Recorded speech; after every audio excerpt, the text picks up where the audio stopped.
Alright, you lot. Inbox this week were a crime scene. Splitgate 2's playtest blew up like a grenade in a server rack. Call of Duty's back on its usual bullshit. Someone wants to know which game's worth £1 billion. And superhero film genres floppier than a pensioner's foreskin. We've got monetisation, rants, reboot rage, and enough bad text to fill a Reddit mod basement. So buckle in. This episode's hotter than an RTX 4090 in a discount case with one rear fan and a dream. It's Hey Scotty time, and if you've got questions, throw them in comments. Like, subscribe and all that bollocks, unless you're part of Activision's marketing team, in which case unsubscribe and joke. Let's rip into it first. Ron asks, Hey Scotty, did you play playtest with SG2? If so, what did you think? I did not. And before some crusader starts forming at Marth like I owe him gameplay diary, I got me reasons. Night 1, I were deep in REM sleep by the time thing went live. Night 2, I were knee deep in real life. By the time I came up for air, it were gone. If playtests show up outside my playable hours, that's just that biscuit crumbles. I don't bend my life for games, but I've watched war footage. Jack Roll Trades dropped 2 videos, and while we don't always dance to the same tune, credit where it's due, it clocked some key issues. Not just surface level guff either. It poked at TTK, and that felt like someone finally poking bruise everyone were pretending not to see. Good gear stuff for watch if you hadn't already. Second video especially, had that sweet mix of salt and insight. Man's been in lobbies, caught a few elbows, and he's telling it straight. Me? I've got to reinstall Splitgate now I'm riding a brand new rig. Specs so clean they make my old setup look like it were powered by hamster tears and crushed dreams. We'll get to that later. But yeah, Splitgate 2, I'm coming for you. Just didn't make playtest this time. Cheers for the question, DroneNet. Good one to kick us off. Birkinell asks, Hey Scotty, if you were given chance to be under COD, what 3 things would you remove or change in Call of Duty to save its life? Oh, come on. You already know what's coming. First thing I'd do is sack every AI dev in building, boot them straight out at studio and bring in real, breathing, blood-pumping developers who actually give a toss. AI's a tool, not a team. I use it myself on side projects, but I'd never trust it to build Bones or a AAA shooter. In Call of Duty, they've got budget to hire actual talent, so stop cutting corners like a pissed-up Uber driver in Blackpool. These suits want to mass-produce mediocrity and sell it like it's passion. Nah, mate. Get real devs back behind wheel or stop pretending it's a game and call it what it is. A $5 slot machine with muzzle flash. Second up, toggle switch for cosmetics. Yeah, I said toggle. One button in options menu that says hide clown skins. Done. Simple. Let whales roll around in pink unicorn onesies if they want, but give grounded players a chance to see their damn game again. You remember realism, right? That thing COD used to be about before it became Fortnite for dads. You want silly? Fine. You want serious? Tick a box. Everyone wins. Nobody cries. And I don't have to stare at a lobby full of manga rejects doing TikTok dances while I'm trying to reload. And third, you thought I'd said something daft like putting Sledgehammer in charge, didn't you? Get stuffed. Final nail in coffin is SBMM and EOMM. Or rather, fact that they're in game at all. Tight SBMM ruins casual lobbies. Every match turns into esports sweatfest with zero room for chaos or creativity. You're not playing game, you're playing algorithm. And EOMM? Don't insult me intelligence. If you think that thing's a myth, I've got a server farm in Chernobyl to sell you. Your matches aren't just rigged, they're sculpted. You win, you lose, you suffer, you spend. It's behavioural economics dressed as fair play. But here's kicker. None of this might save Call of Duty.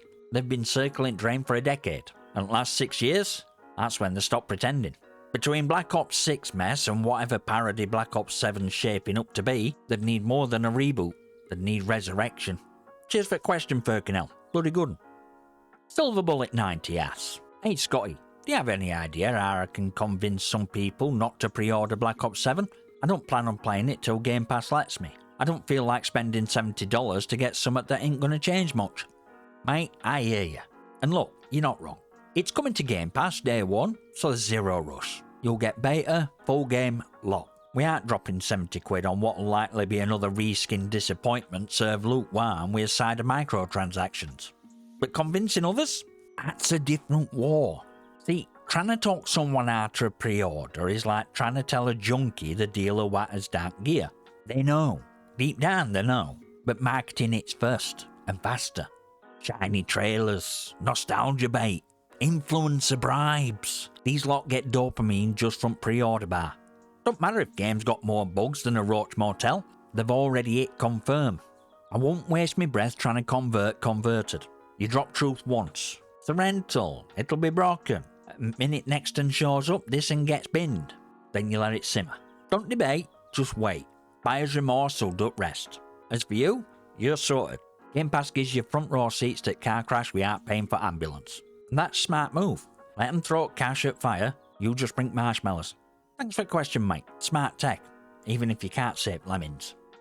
Ages444 asks, this is an interesting question, but did Black Ops 6 have potential to be good at all? For its release, it looked promising to me and it had enough new things for me to buy it. I had doubts before getting it, but peer pressure is a hell of a thing since my friend said I should try it and get it. No. Flat out, no. Black Ops 6 never had a shot. I played beta, and I don't care how many twonks screaming comments, that thing were dog rough. Worst beta I've touched, and I played ones that were actual alphas duct taped together with dev tears. It wasn't just unpolished, it were broken in ways that didn't just scream unfinished, they begged for a delay. And what did we get on full release? Worse somehow.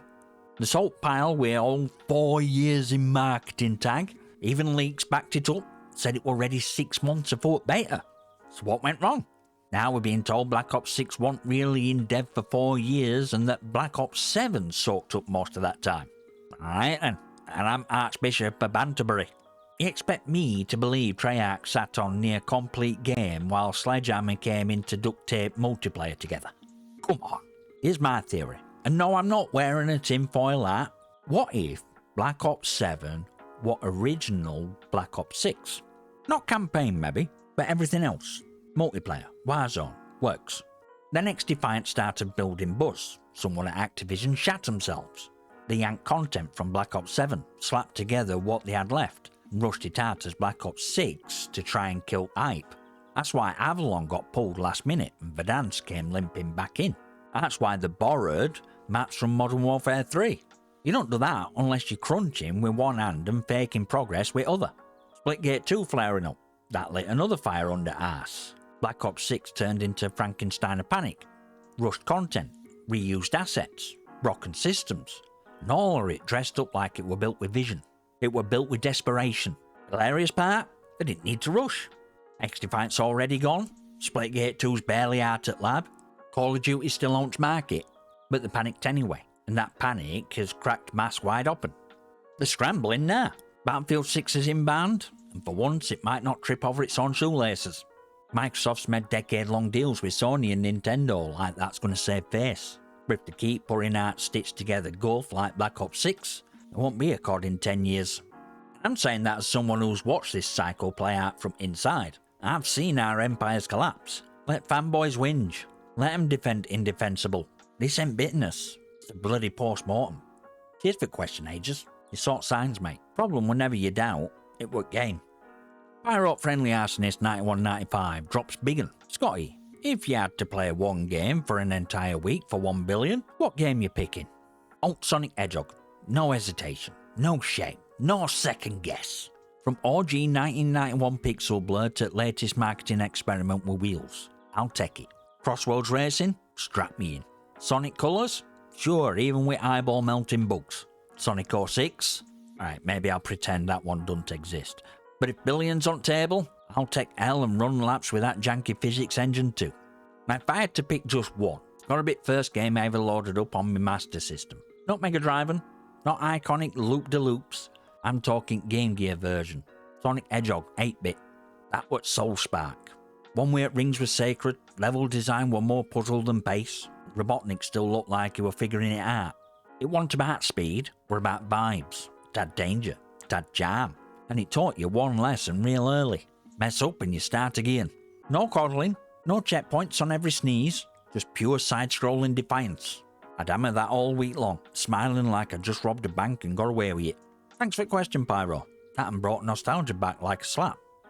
Fixer2616 asks, Hey Scotty, do you think superhero movies are failing?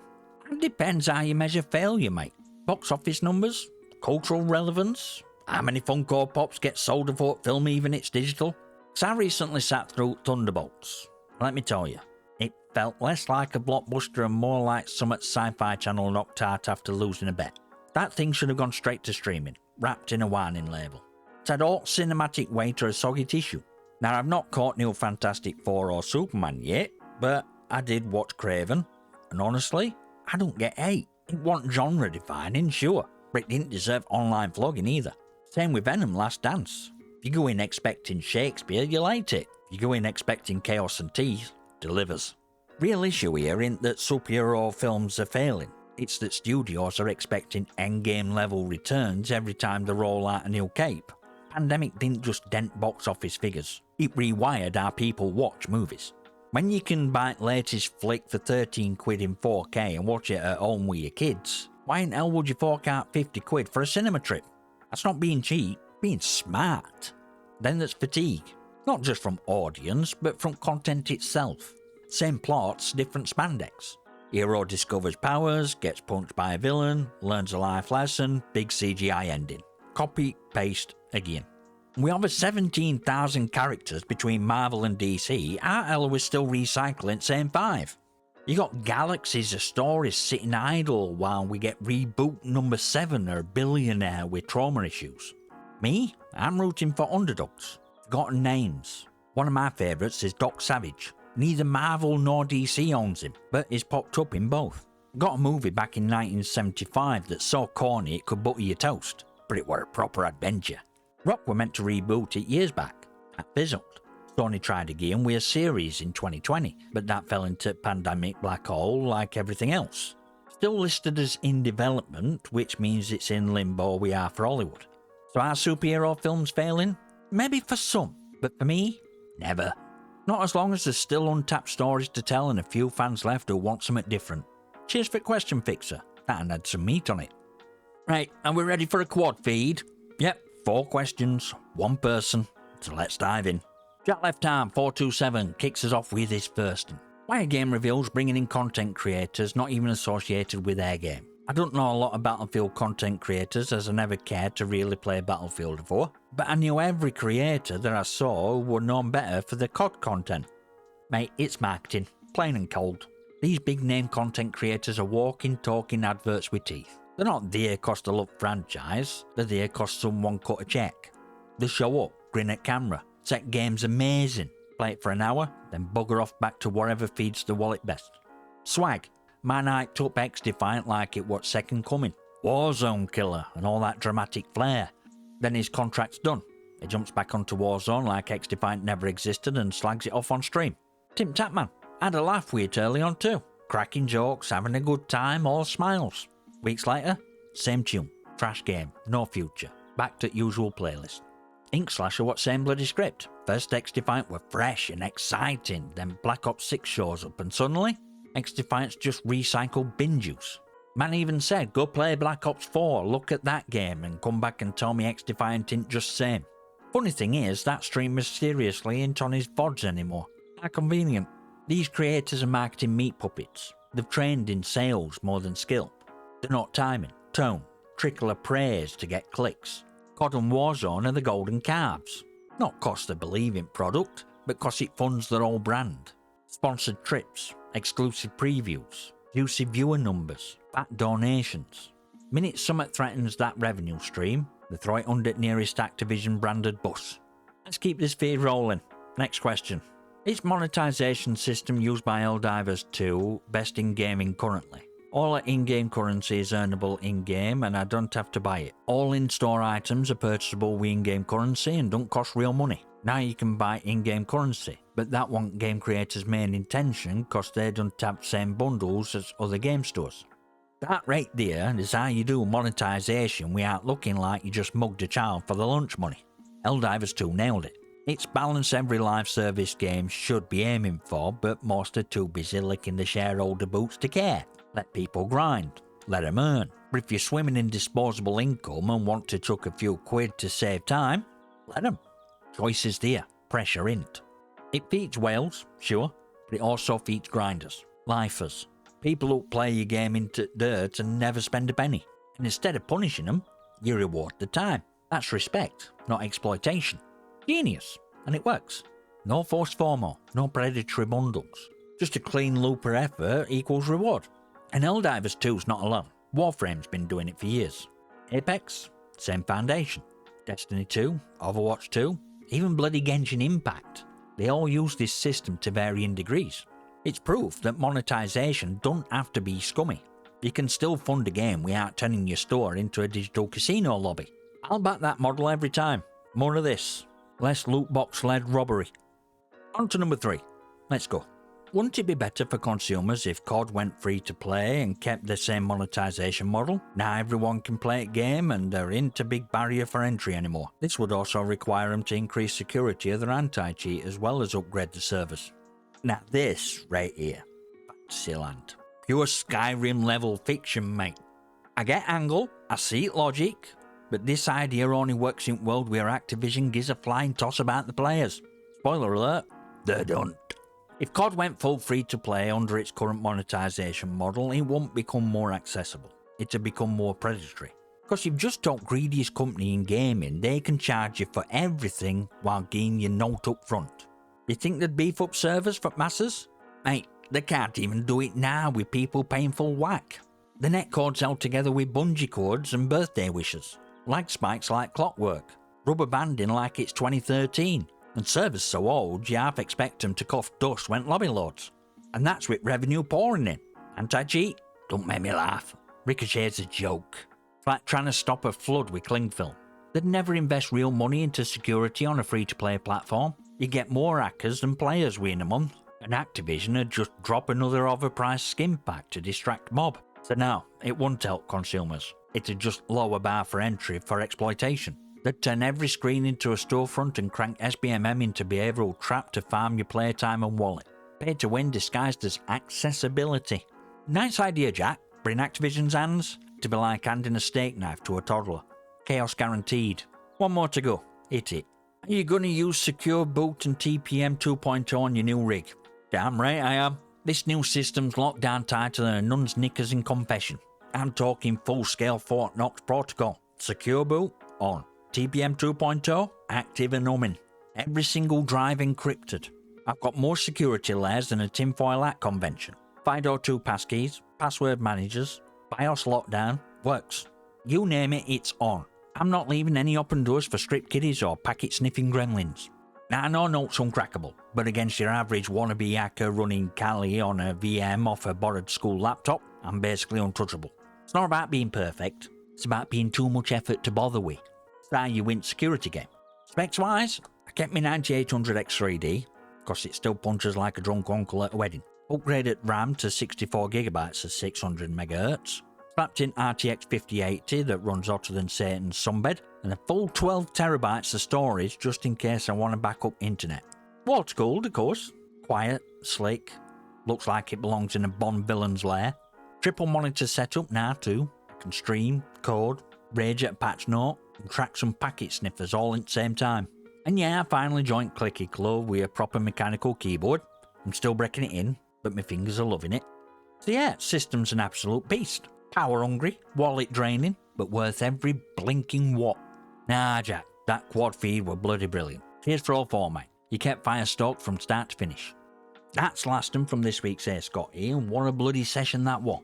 Huge shout out to every legend who sent in questions, especially Jack Left Arm for going full Rambo with quad feed chaos. We had everything from rig lockdown to monetization done right, from Call of Duty's funeral planning to superhero flicks flatlining.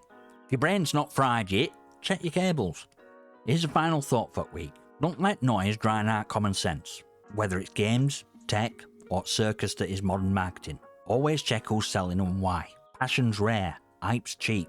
And truth's usually buried under 3 layers of contracts and cosplay. Join Discord, follow on X. Consider a channel membership if you fancy fueling madness. Smash like it, subscribe, drop your comments and questions below. Unless you're a twonk, in which case I'll see you in replies. I'll see you next time, you magnificent.